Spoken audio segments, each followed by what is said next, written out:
I just rang your doorbell because I have a couple questions for you. What? Are you sure?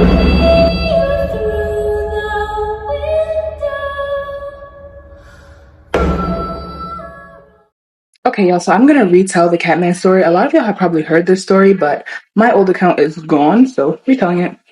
So when I was like 14, I lived in Jamaica with my mom, and one night it was really late, like 2 or 3 in the morning. I was in the living room watching TV. My mom was asleep, and I'm hearing what sounds like cats fighting outside.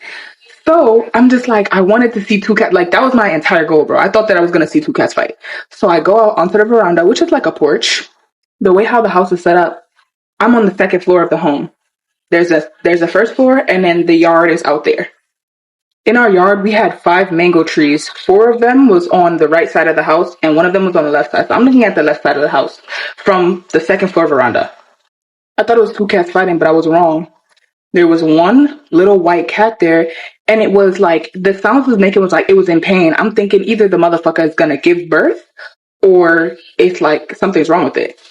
So then the cat starts getting into a stretching position. You know the position that cats do when like they just woke up, like they got their butt in the air and the front part of them is like stretched all the way out with their hands like that?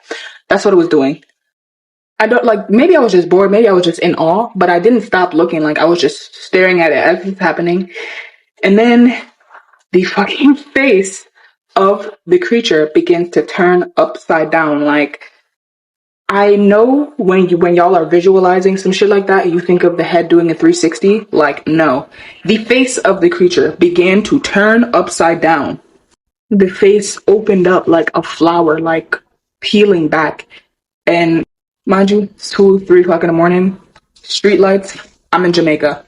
I know the drill. Once I seen the shit starting to stand up, like stand upright, I went back into the house. Like it had been growing in size and changing and all this shit, but when it started to get up, I was like, yeah, I need to not be here. Walked back into the house and I just acted like I didn't see anything. And then maybe like 2, 3 minutes later, I looked through my living room window because the living room looked into the right side of the house with the 4 mango trees.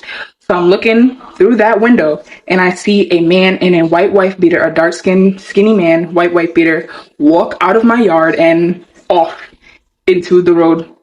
Again, it's 2, 3 in the morning. Nobody is in my yard, bro. There's nobody in the yard.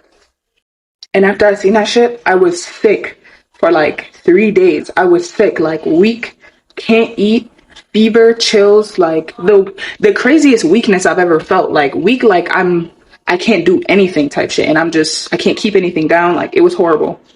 And when I first told this story, a lot of people said to me, like, you got sick because you were not supposed to see that. And it knows that you saw it. So, listen, I just know I'm not looking for cat fights anymore, bro.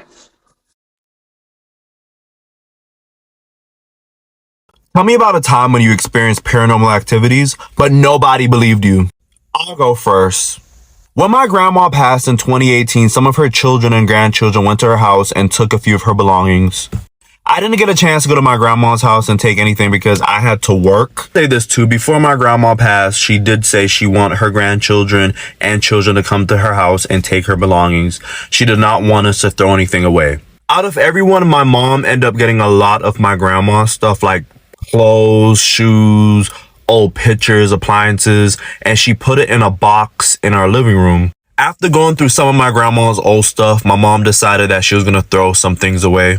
And mind you, my grandma always said never throw away her old stuff. But my mom was just like, a lot of this stuff is old. It's from like the 70s and the 80s. Bitch, she got no use for it. So why she gonna keep it? I remember telling my mom, I'm like, I don't think you should throw her stuff away. I think you should just like keep it like in a closet or in the garage or somewhere. But my mom was like, no, she don't want clutter. She's gonna throw it away.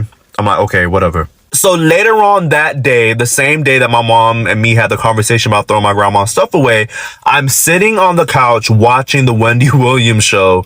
And in the corner of my eye, I see like a grayish shadow, not a black shadow. It's kind of hard to explain, but it was like gray, like a gray shadow on like the side of my eye. So I turn my face and I don't see anything. And also too, this shadow, what I saw is by the box where my grandma's stuff is. And next to the box of my grandma's stuff is a plant. And I kid you not, the plant started to move. The plant started to shake as if somebody brushed up against it or something. I sat on the couch and I literally saw the plant shake for maybe 1 or 2 seconds. Literally saw this plant shake for about 1 or 2 seconds, and I got up and I walked over to the plant, and next to the plant was my grandma's stuff, and on the floor I saw one of my grandma's old scarves on the floor. And mind you, hours before, everything was in the box and I was the only one in the living room.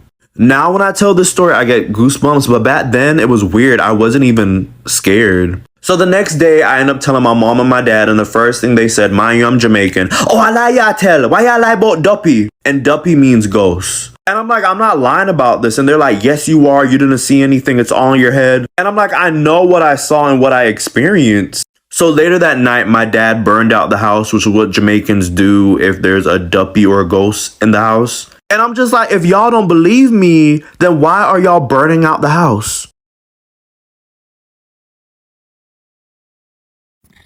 I'll tell the story and just hope and pray that I don't get committed to some kind of facility. The town in Trinidad I used to live in before I moved to Barbados is called Cuba, right? In Cuba, my family's from there, so all my cousins, everybody lived in the same area, and all the children used to play together every single day. The children used to say that this woman who was living in the tree, this old woman, was a sequoia. A sequoia is a supernatural folklore tale, basically, about a woman who disguises herself as an old woman without a home by day, but by night is a blood-sucking witch who flies through the night as a ball of fire and sucks on the blood of young babies and children. So obviously, at 4 or 5 years old, that's all that your mind thinks about, like, you're scared of this. So I moved to Barbados when I was about 4 or 5 or 6, and I lived with my mom and my stepdad. When I moved to Barbados, I was not happy. I was not having a good time. I was crying, kicking, screaming, throwing up every day. Did not like living there when I was young. One night, I woke up probably around, I don't know what time, maybe like 2 in the morning, let's say. And I went into the living room and I saw a woman sitting on my couch, and it was a woman from the tree in Cuba. It was the sequoia. She was saying my name. She had my toys all around her, trying to kind of lure me to her. And I screamed and I ran to my mom's room. My mom came outside and nothing was there, right? And she was like, Hammy, you were dreaming, like you were seeing things, blah, blah, blah. No, I wasn't dreaming. It was real. So I was basically scarred after that. I was like, somebody's out to get me. The crazy part of the story is my little sister was born into that house, and we lived there till I was 11 and she was 6. I had never mentioned this story to my sister ever in life. She was like, you know that first house we lived in? I was like, yeah. And she was like, where was that? So I told her where it was and whatever. And she was like, it was haunted. I hated that place. I was like, what do you mean it was haunted? She said how she saw a woman in the living room with her toys saying her name. I was like, don't steal my story, sis. And she was like, what are you talking about? This has happened to me, like to her. I said, you saw an old lady there? She said yes. She saw an old woman, middle of the night, same story I had. Cannot be a coincidence. My mom is like, y'all were dreaming, seeing things. I had no sequoia in our house, da da da da. Just know when I have kids, I'm gonna put some salt, okay? Some salt around my house and 100 grains of rice at the front door because no sequoia is coming to steal my children. But yeah, that's the story. Story time, guys. This is a paranormal edition. So, this happened to me when I was small, years ago, I would say. At that time, my father, he was around, and my other 5 siblings, we were small. We were all small. I don't recall my age, but we used to live in Pleasance on Prince William Street. So, one night, I got sent him, that particular night, I got sent him to bed very early for what reason, I can't remember. Maybe I was being too annoying or I did something that I wasn't supposed to do. I can't remember. And I was sent in my bed very early that night. When I say early, I'm talking about 7 o'clock. Me, for no reason. I can't remember.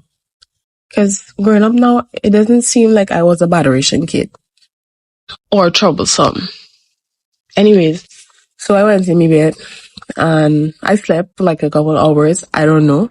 Like I said, I was small. certain things I can't remember, but this is what I remember vividly too.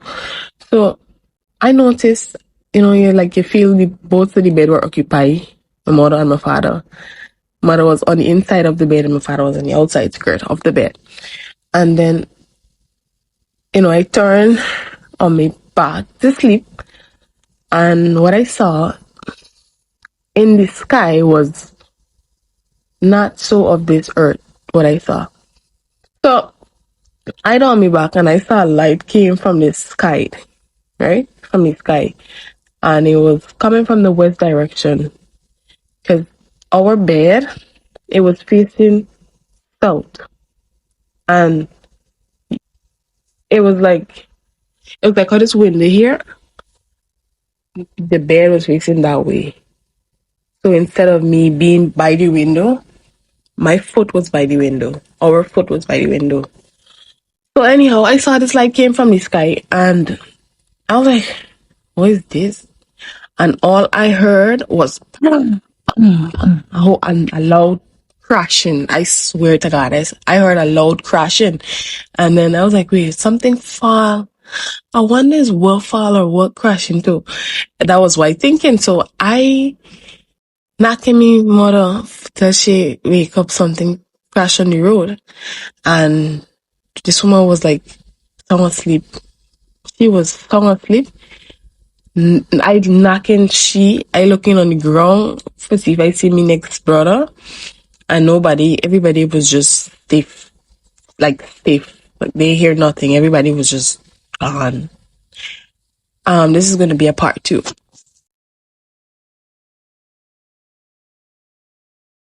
So since always be ruthless with me about these stories, today I'm going to talk about the ghosts or the haunting of Shakashakari Island, as you can see in the back here. So Trinities used to go in down the islands, or DDI as we call it, which is just a range of islands off the coast of Trinidad. Shakashakari is one of them, and it is most notoriously known for being the home of a leper colony back in the day. So first things first, the whole big drama with leper was back in the mid-19th century. Trinidad had like a leprosy outbreak, talking about over 300 man and thing have that, and they just chilling in Port of Spain. So Trinidad's real small, so the government was kind of like, we can't have that, because on top of them spreading this, they out here begging and all of that, like that's an eyesore, so we need to put them somewhere. So welcome to the somewhere that they put them. They put them at this leprosy settlement in Cocorite, and then they brought some sisters from France, some nuns, to come and just look over them, and that was gonna be like their good deeds as nuns, But then, since Cocorite was still on the mainland of Trinidad, people were still getting sick, it was still getting spread, and plenty sisters was dying at this point. So they was like, you know what, we need to do something else. So they was like, Shakashakari open, it only have a spa over there, let me send the people over there for rehabilitation. But because they know that plenty of people don't want to move to Shakashakari, especially because they gotta leave their family and things, because once you go Shakashakari, you're not supposed to come back mainland until you cured. And leper have no cure back in them days, so you ain't seen them again. So they decided to take them overnight and not tell them where they was going, and then boom, they put them all on Shakashakari Island. So this is some of the male lepers that they had, and then they had female lepers, and they had them on different sides of the island for boarding. So like I said, these nuns were staying on Marine Bay, the girls were staying on Sanders Bay, and then the men were staying on Coco Bay, and they would transport between there by boat. And of course, because this island was like off the mainland, they had to build a hospital, a church, and a convent, and all of that for these people, because it was real hard being on this island with lots of resources, but you want us to take care of all these sick people. So for the people who was on the island, like the lepers who was there, they had strict things like they can leave even if their mother or their father dead, they can leave. So it's kind of like once you was on that island, you was most likely gonna stay on that island for the rest of your life. So eventually around like 1980s or so, they closed down the leprosarium because plenty nuns was dying because they was catching leprosy from the people they were saying to take care of. But on top of that, plenty of them was killing themselves out of depression, throwing themselves off the boats and all kind of thing because they couldn't take the isolated life. So now for the most part, the islanders look deserted because Trinidad are playing with that supernatural nonsense. But they have like a famous ghost story of a nun who either killed herself because her man get her pregnant, or she couldn't be with the man or something, and have different nasty stories, of course. But check out Ghost Hunters International because they actually did an episode on us in Trinidad on this island. So look up that for more information if you want to know. Okay, so if you're from the Dominican Republic, or if you've ever been there, or if you have family there and you've ever experienced anything like this, let me know. This story was told to me by my sister's ex-boyfriend who is Dominican. So the story starts with him telling me that his family lives in the DR, but they live on the countryside called El Campo. It's a lot more rural, there's a lot of greenery, and it's usually far away from all the resorts. And according to his family and his cousins that lived in that area, they all had these very strange stories of things they would see in the night. They also had this one story about a neighbor of theirs. Everyone in the village was super wary of her because they thought that there was something extremely odd about this woman. Some people even claimed that she was some sort of witch. And a lot of these stories came from her just being extremely odd. She would not socialize with the rest of the community. She would behave very strangely. Some people say that she practiced black magic. There was just something off about this lady. So one evening, my sister's ex was out with his cousins and it was nighttime. So they're walking around and they start hearing something in the distance behind them. They couldn't quite make it out, but then they started to see a humanoid form starting to take shape. It then starts approaching them, but they didn't stay around to see what it was. They all just started running back to their house. But when they got close to the house, they stopped for a second to turn around and see if that thing was still there. On their life, they say they swear they saw whatever that thing was flying in the sky, and then it actually ended up hitting electric poles. It ended up flying into these electric wires, something like this, and then they saw a few sparks flying. Of course, they didn't stick around to see what happened to it. They just went back inside. The next morning, when everyone was up, they were all talking to each other and telling everyone the story. Then they see the neighbor that everyone thought was a witch. And shockingly, she had several burn marks across her body. And ever since then, they've been convinced that this woman was definitely a witch. Let me know what you guys think. Out of all the stories that I've heard growing up in witchcraft and around sorcery, this one set itself apart from a lot. So it has nothing to do with African practices. It has everything to do with Islam and Arabic jinn magic. So pretty much there was an imam who spoke about a specific group of Muslims or sect of Muslims whose name starts with a T. If you know, you know. And he spoke about them negatively on a public platform. They told him, "You will regret this." So what they do is they break into his home when he's gone, push out the refrigerator, write Ayatul Kursi backwards in blood on the back of his refrigerator. They push it back in and leave. He gets back, sees his house was broken into, but nothing was took. He calls the police. They do nothing. He thinks of it as nothing. He moves on. Months later, he's backing out of his driveway and he hears a boom. He gets out and he realizes he ran over his 1-year-old son's head and killed his child. After going through the process of his son dying, he moves out the home. And when he's moving out, he notices Ayatul Kursi is written backwards on the back of his refrigerator in blood. Okay, going back to Guyana though, have you seen any spiritual experiences or any ghosts? I've seen a couple. Still, I've seen. Yeah, I haven't told anyone these stories, but I'll drop it on the pod. So there's another group I haven't talked about. They're called the Shadow People. Oh shit! I think I heard about this. Actually. Yeah, I think they're probably world renowned, but I've actually seen them. I'm not sure if it was maybe I was a kid, it was a different point, but I seen them. So this was actually, it was me and a couple classmates when I was in school there, and what we did, we were doing some pretty non-kosher stuff. We were we went up to like the teacher's room and we took a ladder, the emergency ladder, and we would just climb up to it, and we got to like a boiler room or something, like just a room that you're not supposed to, like a mechanical room, right? So we're in there, and it was me, a girl, and 2 other males. We're walking around, and out of nowhere, I remember seeing this very like specifically. I saw a black, it was like a black dot or a black outline of something on the wall, and then like a dot. Yeah, it was like an elongated dot. Like it was moving weird. Like it wasn't moving like anything I've seen before, and I didn't react to it. I just looked at it and just took it in, and I just saw this dot move and get bigger and bigger on the wall. So as I'm looking at it, I'm a kid at this time, so I can't, like, if I see something like now, I would probably dip. Like I'm not staying. Yeah, but you didn't know what it was. I didn't know what it was, so I was fascinated. So I'm like just looking at it to see what could this possibly be, right? And I look at my other friends, and one of the boys starts crying. Oh shit. Yeah, and the other girl goes on like goes on the ground and folds her leg. What the fuck? It was the weirdest thing. She goes on the ground, she folds her legs, and she puts her head down and looks on the ground. I don't know. I was looking at it like, what's going on here? And then the other boy who was just like standing and looking at me, he just says, let's leave. And everyone gets up, leaves. And from that point, we've never talked about it ever again. No one's ever brought it up.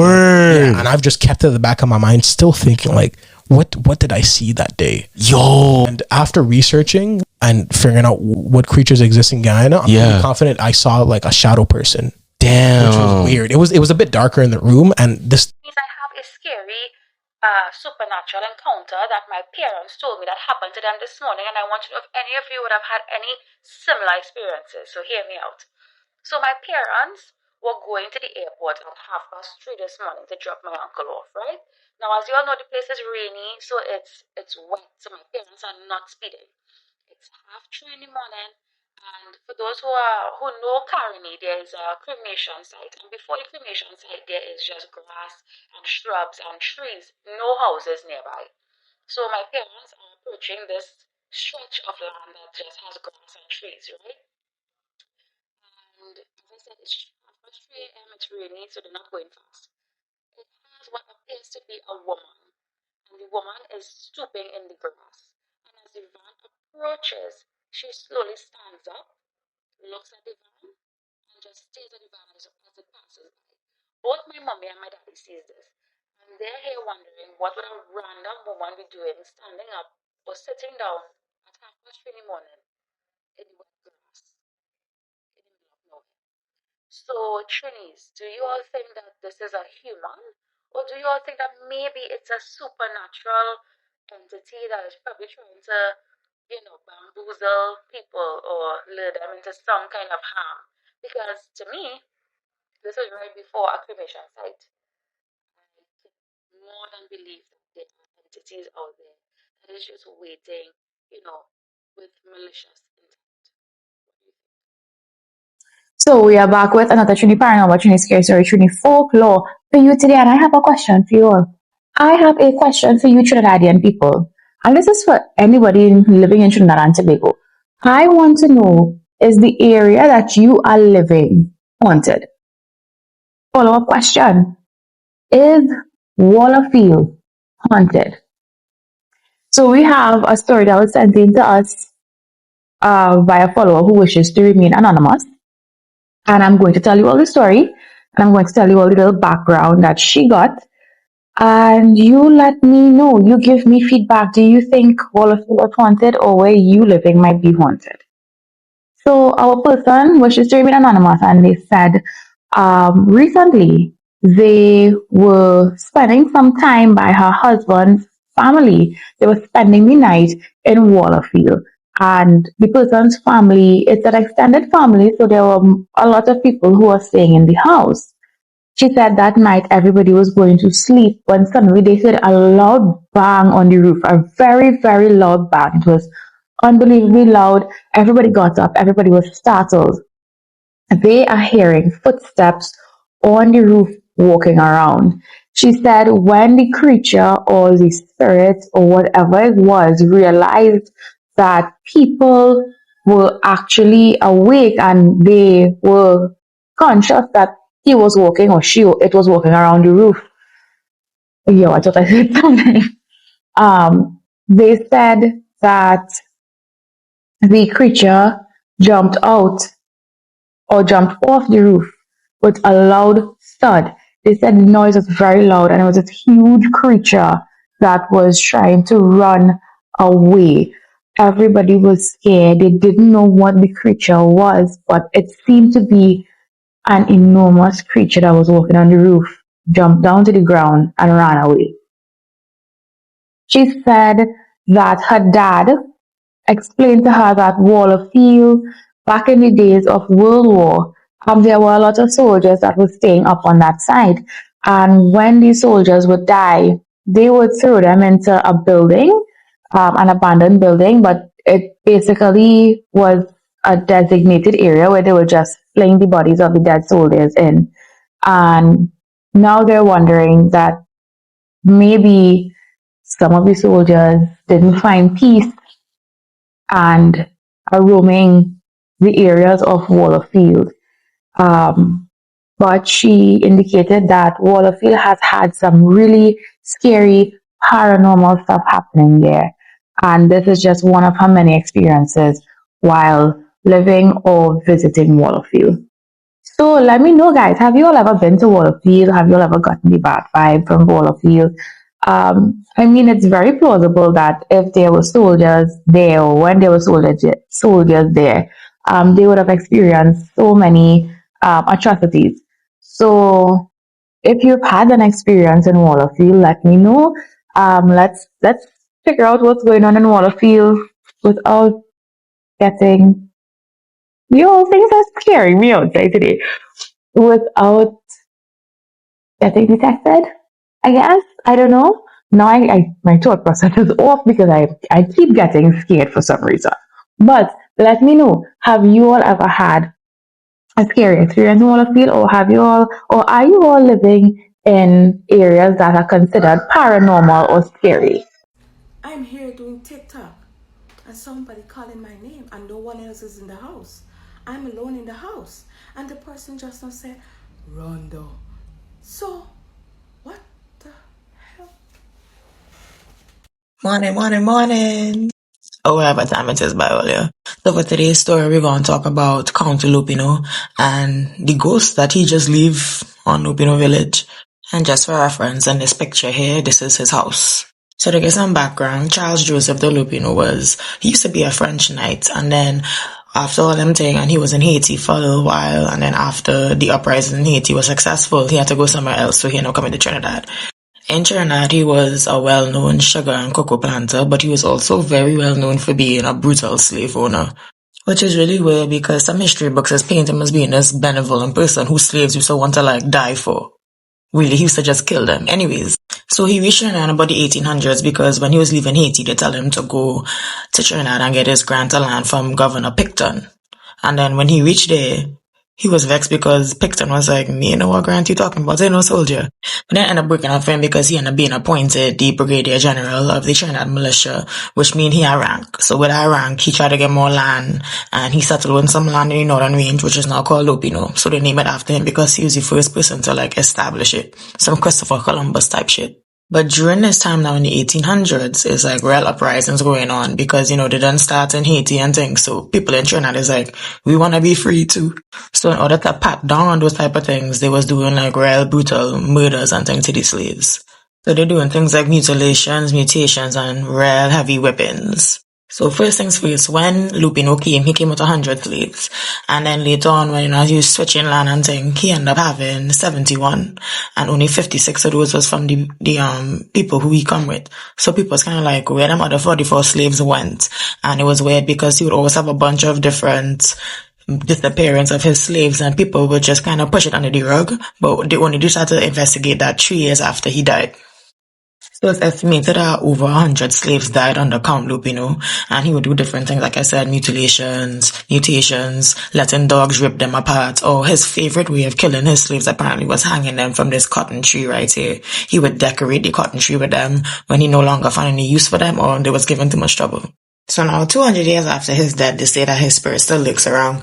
People report seeing a 6-foot shadow of a man, or they would see a man on a horse who rides up from the Aruka River, rides to the house, looks up at the cashew tree, and then sometimes it's dark at night too. They say the cashew tree will start bleeding like a red type of juice, with all the pain and torture he used to do for the slaves on that. They also say that the village is haunted by a sukunya. If you don't know what that is, I made a video on a sukunya. And they said that they see some shadows in the caves because they think that there's these slave spirits still trying to run away from Count Lupino. So Ghost Hunters International also did an episode on this area, and they said that this was an area with the most paranormal activity that they've seen so far in the world. So check it out. Another scary story, and this one comes from New York. So around 2016, my aunt had problems with her marriage, and keep in mind, they already had it a child who's 18 years old today. I never really knew anything until I came to New York from Guyana in 2020. A lot of paranormal stuff used to happen where I lived. And in that house, my mom, my grandfather, and my grandmother ended up passing away. In 2021, we were in Guyana for my grandmother's funeral, and we were all at home. And then we got a call from my dad saying something was wrong with my aunt. In the background, we could hear her screaming, throwing things around with rage like she was possessed. We immediately called someone. He was like a priest, and he said that there was something in her that made her go crazy, and did some prayers to calm her down, and it worked temporarily. This was so important that he started to pack his bags to come and see my aunt, but he couldn't because they were Muslim and he was Hindu. And where my aunt was, they didn't want any Hindu person in their house. Side note, if you knew somebody that was possessed, like say your child, your aunt, your uncle, yourself, anything, would you be concerned if the person, like what religion they're from? Like if they're Hindu, Muslim, Sikh, anything, Christian, would you really care? Wouldn't you just rather have that whatever's inside of you out of you? And why would religion really matter? Like who cares? As long as that entity is gone and that spirit, negative whatever taking over your body is out of there. Like who cares what their religion is? I don't know. Let me know in the comments, guys, because I don't give a shit. So they were told by the priest over the phone, I guess. I don't know how, but they found out that the husband, the aunt's husband, was seeing another woman. And this woman was so jealous of the aunt and her daughter that she was sending jinns to them. So she sent jinns to the aunt and the cousin, this person's cousin, and the lady ended up swaying the husband to leave her family and stay with her. And so now she has a child with that, he has a child with that lady, and they both live together. And she's still somehow jealous of the aunt because the aunt has the firstborn or something. I don't know. So weird. But why do people get like that? First of all, guys, keep your dick in your pants and don't cheat. And then if you do cheat, at least like have the balls to end a relationship, then start a new one. So shit like this, black magic doesn't happen because of jealousy. Anyway, send me more, guys.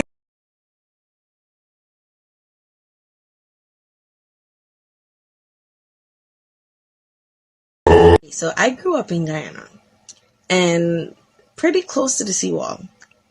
And I've never heard anything about what she said in this video. Never heard of that creature a day in my life. And thank goodness, because as close as I live to the seawall, I didn't need to know the story back then. I will definitely be asking my mom about this later, because I never even heard of mermaid stories or nothing like that in Guyana neither. Never heard about being away from the seashore. Like I said, I grew up right next to the seawall. The scariest thing that I've ever seen happen at the seawall was when they had high tide. That was it.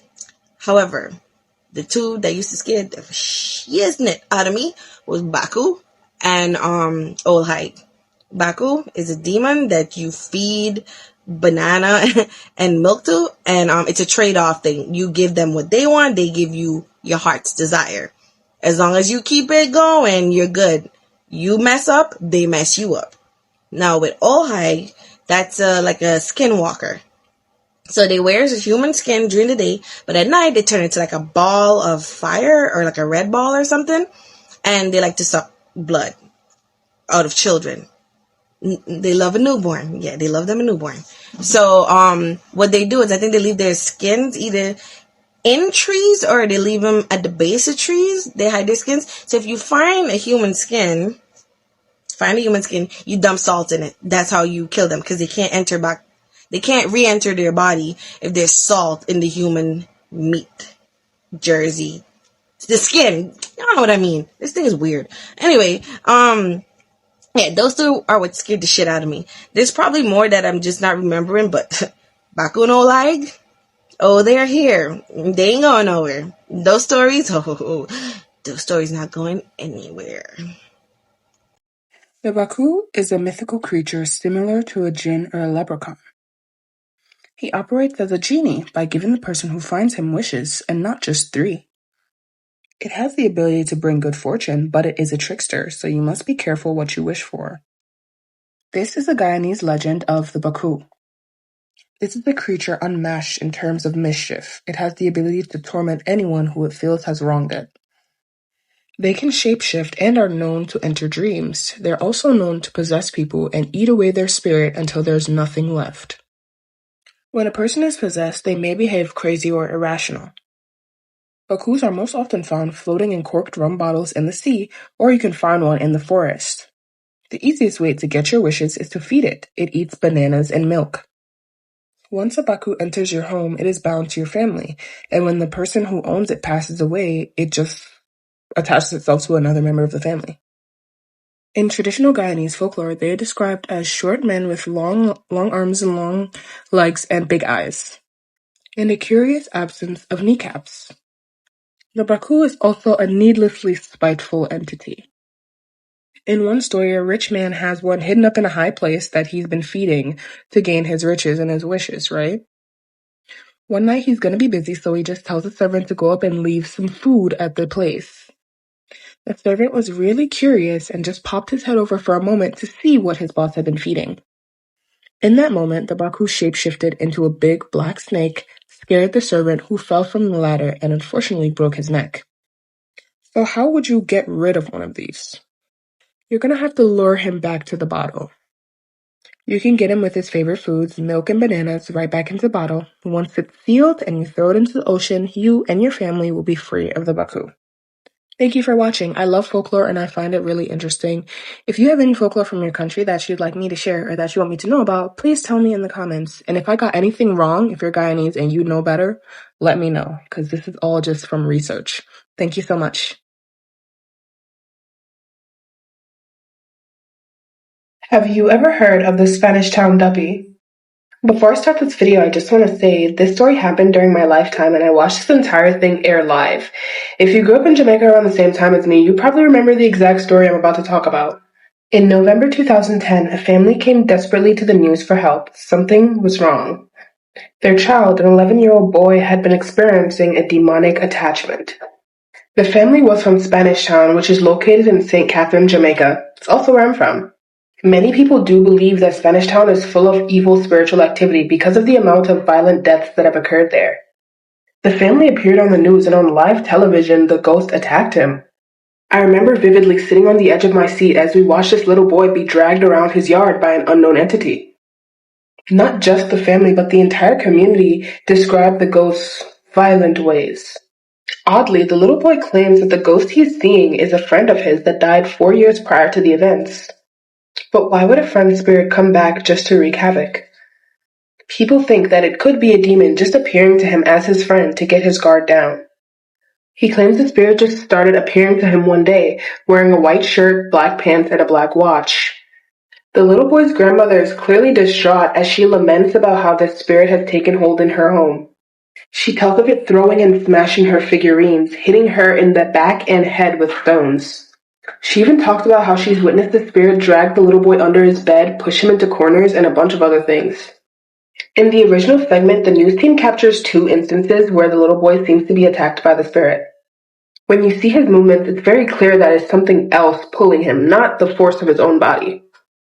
This isn't a video that I can show on TikTok, so feel free to type in Spanish Town Duppy and you will find it on YouTube. But also, this isn't where this case ends at all. Let me know if you want a part 2. I'm entering this mermaid conversation because growing up I was taught that mermaids were real and I have a story to tell. Now, because I'm super hyped right now because I just got off the phone. I called a family member from Haiti who was known to have a lot of tales of mermaids. And so, y'all, it's wild. So they're white, y'all, and then they're evil and they kidnap people. That's the high level. Family member, and I remember hearing the story when I was a little kid about them going to the river in Haiti to get water for home to cook or something. And literally that's what they just told me. And they saw a part human, part fish person sitting on a rock. Skin has almost no pigmentation, combing their extremely long hair with a golden comb. And their parent got mad at them because they didn't try to steal the comb from the mermaid. I kid you not, this is the story. I have a lot of really interesting stories from Haiti simply because we're first generation Christian. And so that pre-Christian period with voodoo and all that jazz, it was spicy. It was scary. I like being a Christian. I'm just chill with Jesus. This family member saw the mer person They startled each other. The mer person jumped up and jumped into the water and splashed, and this family member ran back to their home.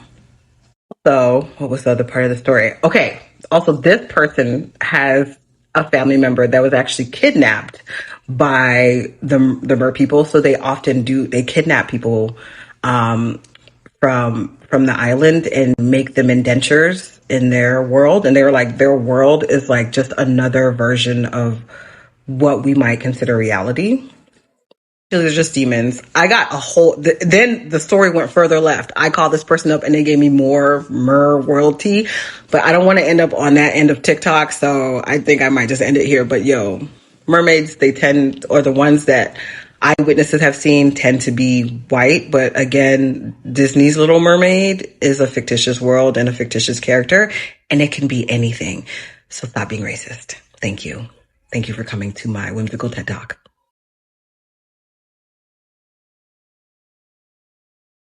So we are back with another Trini Paranormal, Trini Scary Story, Trini Folklore for you today. And we're outside and it's very wet and it's rainy. And I have a Trini superstition for you that I am pretty sure majority of you all don't know. So let me see if I can get it here on the screen. Do you all know what this is? Let me get a better video. Let me show you. So do you all know what this is? This is a wild mushroom found in the Caribbean, and it's known as a jumbie parasol. So a jumbie parasol, it usually springs up when the place is wet and damp and usually shaded, and you will generally see it on morning times after a few days of rain or after rain in general. So it's a wild mushroom, and it's called a jumbie parasol, and many Caribbean people believe that it springs up to shelter jumbies and spirits from the rainfall. So if you all ever see a jumbie parasol in your garden, leave it in your garden. Please don't pick it because it's not good to eat, but just know that maybe it is sheltering a jumbie or a spirit from the rain. If you grew up in the Caribbean, you grew up hearing about a lot of folklore, a lot of myths, and a lot of legends. One of those that I grew up hearing about was when a child is born, you're supposed to take their umbilical cord, bury it in the ground underneath a tree. And what this does is it connects the child's spirit to the land. They can leave this place, but they will always have a cord that connects them back to the place that they call home. Chinese Curly's Scary Edition Part 3. Y'all see how America get the boogeyman? The closest thing to that Guyanese people get is Dutchman or Dutch Master. The Dutchman is an ex-plantation owner that died on the plantation that is now we house lot them because he used to tormenting the slaves and them other people. He just stood up to the new lot owners them. He also associated with a tree. Let me know if you know what name is the tree. These trees even more scary. Like and comment if you know about the Dutchman and what you know about him. You ever see one? Stay safe. And I will see y'all later. Guyanese Creole's Scary Edition Part 4. In Guyana, they get this famous tree. It's located in Myconi, Barbies. This tree does split the road in two because everybody frightened for cut it down and release the zombies. Legend has it that anybody that try to cut down the tree does dead. And the tree, y'all know who own it? The Dutchman, the Dutch master. It's the silk cotton tree. Apparently, other cultures know about this silk cotton tree.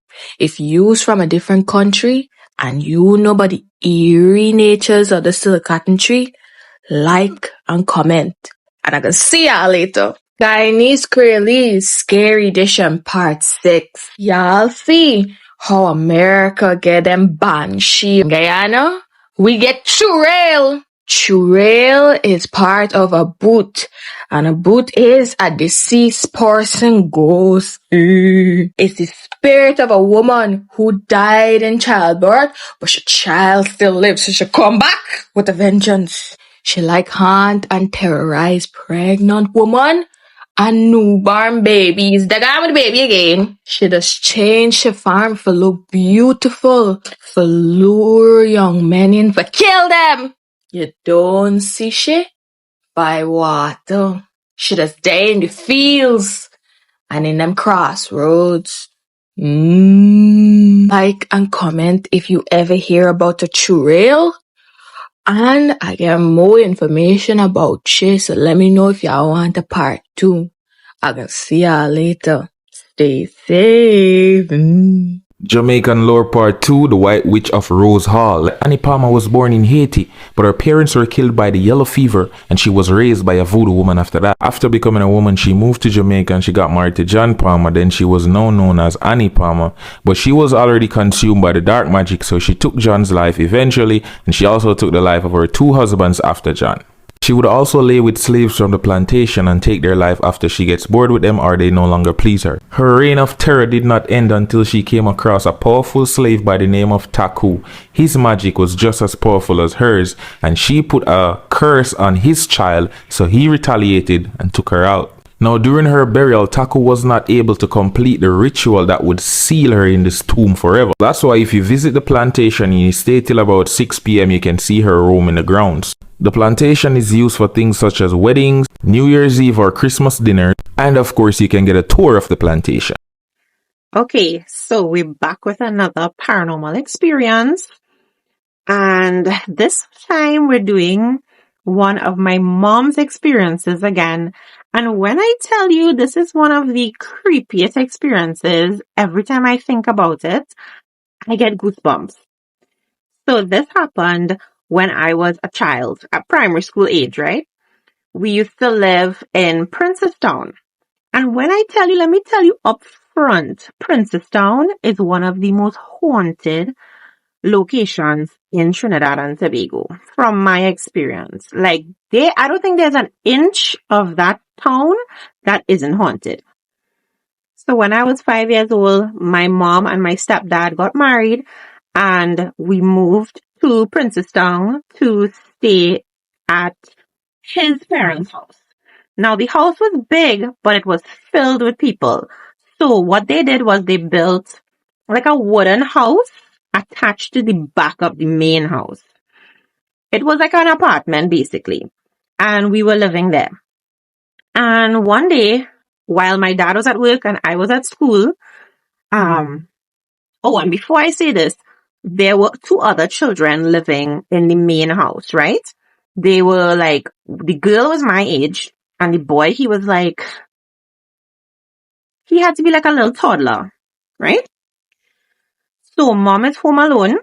You know, she did all her stuff that she had to do that day, cleaning, cooking, everything. And so she's sitting in her bedroom reading a book. Because my mom, she loves to read. So she's reading her book. And all of a sudden, she hears, like, in the living room, a baby piano. Like one of these little children piano that just go plung, plung, plung, plung. You know, it don't really sound that good. And it's very annoying, like plung, plung. So she heard like a few notes of the baby piano. So she was like, who is that? Like, what is that? So she gets up, she goes into the living room. Nobody is there. She looks out the front door. Nobody's there. So she was like, okay, well, maybe my mind playing tricks on me. She went back to reading her book. 5 minutes into reading the book again. Plong, plong, plong, plong. So she stops now and she's just listening. So she was like, maybe the little boy stayed home from school today and he's like, playing a little trick. So she's listening and she hears plong, plong, plong, plong. So she slowly gets up. Very slowly and quietly gets up because she's like, I'm going to catch him. He think he's going to play a trick on me. So she sneaks around the corner and peeks into the living room and sees nobody. She then goes to the front door, looks outside, looks around. Nobody's there. So she's like, what the hell is that? But she decides she's going to go back into the room and she's going to sit down and she's going to listen to it. Actually, she didn't go back in her room. She just stayed right in the hallway so that she could just peek out, like jump out into the living room if he comes back again. So this time, she waits a few minutes and then she hears it again. Plong, plong, plong. Literally just jumps out into the living room. And guess what? Nobody was there. So she was like, okay, this is freaking me out now. So she goes into the main house by her sister-in-law and she's like, is any of the kids home? Are any of the kids home? And she was like, no, they're both at school. Like the little one is in kindergarten. The other one is in primary school. So she was like, so there's nobody home besides the both of us. She was like, yeah, it's just us. So she was like, okay, but does he have a little like baby piano? You know, the ones that make the noise, the little baby pianos. And she was like, no. She's like, I don't like having noisy toys in your house. So mommy is like, are you sure there is no toys that sound like a little piano in this house? And the mother was like, no, we don't have any little piano toys in the house. My mother told her what happened and she was like, I have no idea what that could be. Because this house, it wasn't like they were close to any neighbors. They were literally an empty lot next door, an empty lot on the next side, and nothing but like bush and cane land to the back of the house. So it's not like you're hearing other children from other neighbors. My mom was so freaked out, she went back into the apartment and she decided she was gonna like plead the blood of Jesus, pray, like sprinkle holy water, and that baby piano thing never happened again. But that house had a lot of activity. And every single person who ever lived there had like some real outrageous paranormal occurrences, like experiences. And we all like decided that it had to be because the land where that house was built was basically on top of like an old Amerindian community. How we know this is because his father, my stepfather's father, he used to like make garden to the back of the house, and every time he would till the soil, every time he would till up the soil, he would find little artifacts. So you would find like arrowheads, spearheads, you would find like little pieces of pottery, like some would be broken, but sometimes you could get little jars and they would be really old. When you dig them out of the ground, they would be like, you know, proper historical artifacts. Now his father would sometimes he would keep the ones that were in good condition, but then sometimes he would just leave the other pieces that he found in the soil. And I think because the house was built on that Amerindian community, I don't think it was a burial ground. But I think that the spirits were not happy about people, you know, taking over their place and living on their land.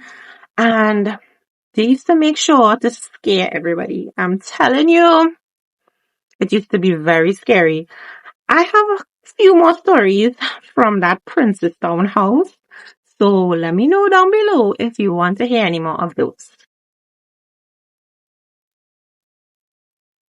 Y'all, come here. We need to talk. Like, I don't know if y'all seen this video or not, but I'm finna show y'all a video and it is insane. Y'all can say all you want that mermaids and stuff don't exist, but I'm here to tell you, yes, they do, and you better be careful in the waters. Especially in an area where the legends are that there are sirens in the water. Y'all, come on, man. Why even take that chance? But anyway, here's this clip. A man jump in Flatbridge, Jamaica, and disappear. Bravery. Claudia, go on, you know. Jeez. What them there? Wait, how I go on? Good class. How them there? Oh, they not come back. No, the man them not come up, Charge. Wait, what's going on in here, fam? Mayday. Yo, where are they? God damn it, man. Where are they? I'm a silly dog about, you know. Yeah, man, I jump up a swag, bro. Where are they? Yeah, man, look for them. For fuck's sakes, mate. Where are they? Yo, hard up, sir. Look over here, sir. Don't look under the bridge, sir. We're all dying. I want to tell them about that alone. What? See, mama? See what? Oh my gosh, the mermaid has grabbed them people. Yes, right. Oh. Yo, where the one them there? Oh my gosh, mate. It's getting there. What up? Yo, oh my gosh, mate. Did you see that? This bridge has a history of people jumping into the water and never being seen again. Some people say they hear music before the people jump off and that they're lured into the water. Like, what? I'm telling y'all, mermaids and sirens are real and y'all need to be aware of this. Ain't no way you'd catch me in the water like that. No ma'am. What do y'all think? Let me know below, because that's crazy. A ghost story that sounds completely unbelievable, but is entirely true. So I grew up in the Caribbean, so ghost stories are par for the course. We call them spirits, jumbi, jabless, sukayans. We have a name for any kind of spirit or entity. That's how common we believe with it now. Of course, we are descendants of Africans, French, whatever other colonizers and indigenous people that were on these islands. So everybody comes with their own stories and their own ghosts and whatever. And we also have a lot of plantations, sugar mill plantations, specifically because we had a lot of sugar cane fields, and that's the fields that the slaves work, at least here on St. Croix and the Bay and other islands too, but it was mostly sugar cane. And I worked on an old plantation. It wasn't a plantation anymore, but it's a historical site, so it still had the original mill and the bars that the slaves would be locked in, the little cells and stuff like that. And of course, it had some graveyards and unmarked graves. So strange things always happened up at that facility. It was being used as a residential treatment facility where I worked. And no matter what client passed through there, even clients who didn't meet each other, they would always report seeing a woman in white. Some people thought, oh, maybe it's one of the ladies from the ladies program, but there were many, many times that it was clear that it was no living lady that anyone knew. So I remember a lot of strange things used to happen up there. I would be in an office like this. I had my phone out taking a Snapchat picture, and another face, the Snapchat filter caught a face right behind me. And the only thing on my wall at the time was a calendar. It didn't have no face or anything. And I tried to recreate that picture many, many, many times and could not. I was like, okay, hey Casper, let's chill together. And other those strange things that would happen to me, like in the corner of my eye, I would see someone literally walk by, but there would be no one around. It wasn't a client or anything like that. And little things like that. But the one thing, there are actually two things I remember that were more strange than usual, but the one that comes to mind when I saw that the video I'm stitching it was after some kind of rainstorm like we're having now, and I somehow ended up being a direct care staff for a shift.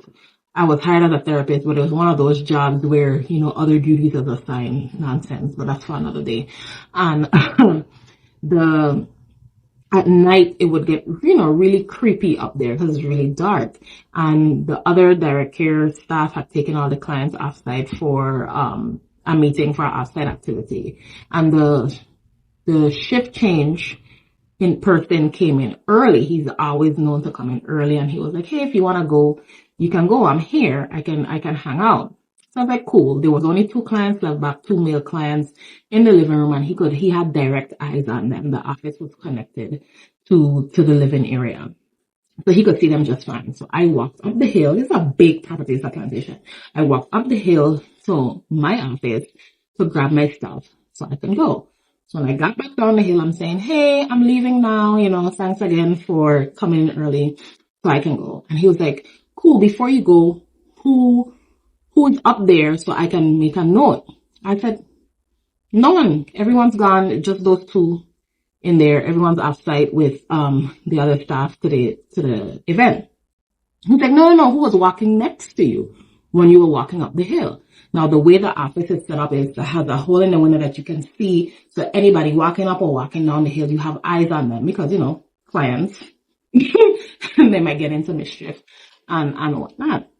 And I was like, I walked up by myself. There was no one with me. And he started to freak out. He was like, there was a woman walking next to you while you walk up the hill, like walk next to you all the way up and up to the building. And at that point, I was like, excuse me? What? And I walked up by myself. There was no one there. There was not even anyone up at the women's house in the other building. Because like I said, all the clients were gone. So there's many more. There's another one thing but this video is getting too long, so I'm not going to share that one. But there's a lot of little creepy things that happen, and that's not the only place creepy things that happen. Like I said, Caribbean ghost stories are part of the course, but that's mine. Flatbridge in Jamaica. Let's talk about it. So if you live in Jamaica, you're from Jamaica, or you just know about this bridge, you would know that this is one of the oldest bridges there is in Jamaica. So this bridge was constructed and built by the slaves in the mid 18th centuries. So hundreds of slaves died in the process of building this bridge. And what is weird about this bridge is there is no railing. As you can see that this bridge does not have any railing. They have attempted to put new railings up. They've tried to find every way to put railings up on this bridge, but it will not stay. So some people think that it's the ghosts from the slaves that died hundreds of years ago in the process of making this bridge. Or is it the mermaids that lie beneath this bridge that's taking these railings down and causing these mysterious car accidents? You want to hear about a churail, eh? You're not frightened yet? Alright, I gotta tell you. The churail is an evil spirit of a woman who passed away while she giving birth, but the child live. So now she can't be with the child, she's so scarred, so she ready for terrorize everybody's skunt. Some people think says something like a witch. Is not no witch. Plenty time you see them foot turn backward. And just like the bush die, she can take the form of a nice hot gal for lure any man. Some people say she is like for attack any pregnant woman or little child. If you ever see a churail, you can try to cross the river. Churail don't cross water. Well, next thing you got to try if you see a churail, take off your shoe and left 'em. The churail gonna spend whole night trying to put on your shoe. So if you ever see a churail, you better hope you ain't wearing your nice Jordan and thing. Your Timberland, your Clarks. The churail come from India, you know. Them just say churail. Sometime you gonna see a churail by a graveyard or a jumbie tree. If you get Netflix, let's watch a movie called Bull. What's a scary story that a family member told you that's still stuck with you? Every Haitian got a scary story told by a family member. Mine was my mom. She told me once she was heading home with her friends, and some random guy asked them for a ride. They denied him. After a few minutes of driving, they saw the same guy walking out of their car and thanking them for the ride. To me, this story wasn't really that scary. It was more like creepy. Jamaican ghost stories that will have you wondering why people so wicked. When there's confusion. Full story. A lady was attending a church in Yalas Bay, St. Thomas. She was a heavy-set, dark-skinned lady. She got married late and started having children. When the children turned adults, she purchased the Obia book and she and her husband started practicing. When they got to the end of the book, they realized that they have a covenant. They were required to sacrifice someone in order for the spirits to work for them. The husband volunteered himself to be the sacrifice, thinking that the spirits will raise him back from the grave. After he was sacrificed by his wife and children, he wasn't raised back up. People started to smell a foul odor of rotting flesh coming from the house. The police got involved, and they had to confess the whole situation that led to the man's demise.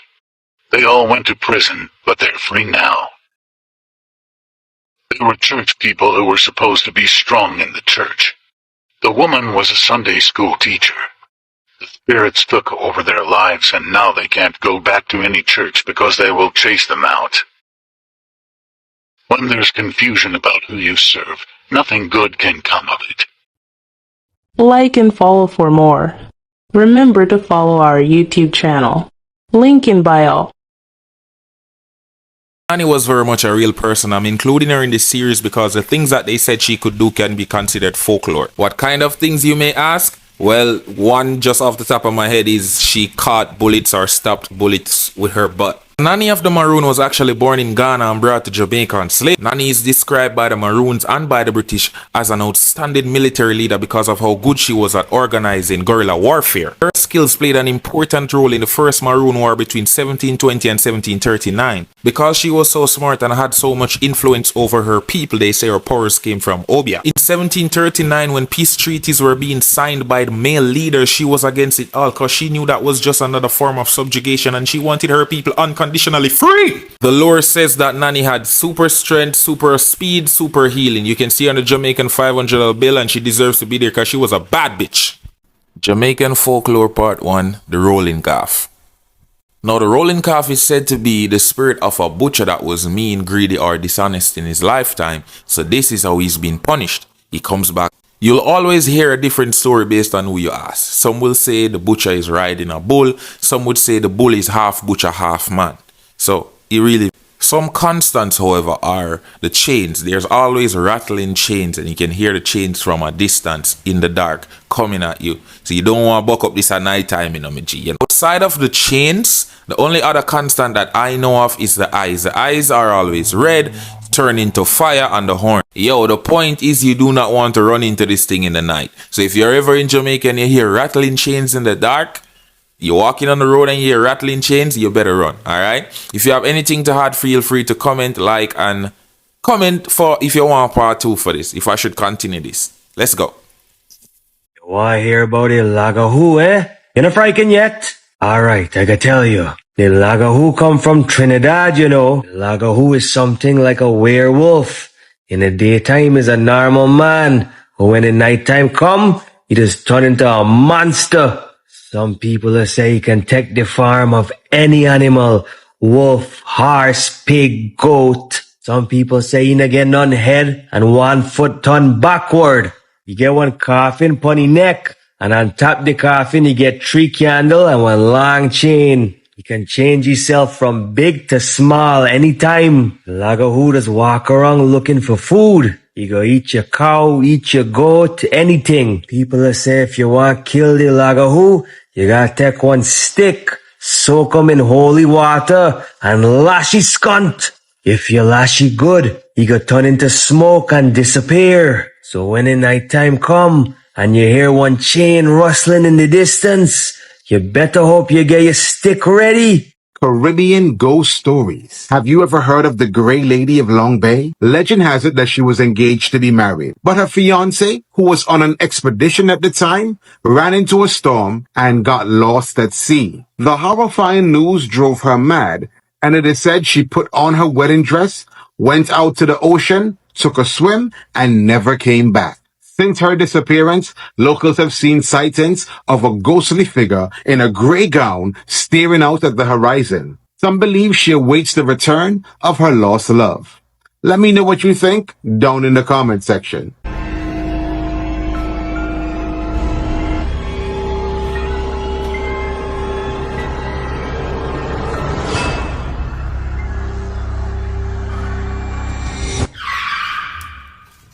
Let me tell you something. You see all the dragging what you just now do for coming? Congratulations. You can go get a map now and you can drag it all the way and clean up the flipping floor. Because if you feel you can make mommy beat me when she come back home, let me tell you something.